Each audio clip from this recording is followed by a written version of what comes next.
really just want to be a voice. I know that I am not what most people think of when they think of someone who's had a stroke. You know, I was very young, very healthy for most of my life, so I really just want to stress the importance of, you know, getting quick treatment and really being able to lower some of the people who are disabled or people who die from having strokes by getting that quick treatment. You know, if you can see people's face and understand what a person has to go through on a daily basis, this is not something that you can put a Band-Aid on your head and you think you'll be okay in a couple months or a couple years. This is a lifelong transition in people's life.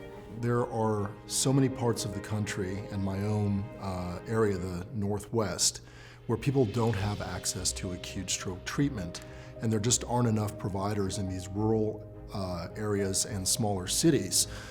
So using telemedicine, you can access patients and deliver acute treatments within minutes that wouldn't otherwise be possible. If I would have had the TPA, everything would have stopped and I would have been able to get the access to the proper medical care at that moment. When I was in rehab, I was in rehab after a week in the hospital. I went to rehab for a week.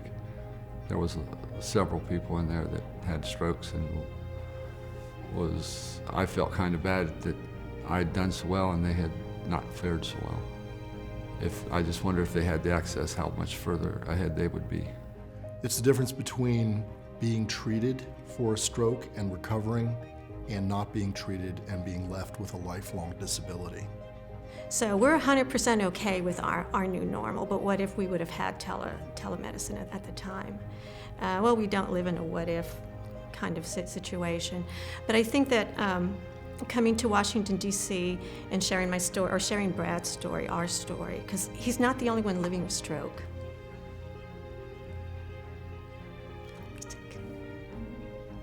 So while Brad is the stroke patient, he's not the only one living with stroke. I am, our boys are. And I think that the people who have the power to hear our voice should hear it. And I think the people who represent us should represent us. And that's why I'm here in Washington, D.C. this week.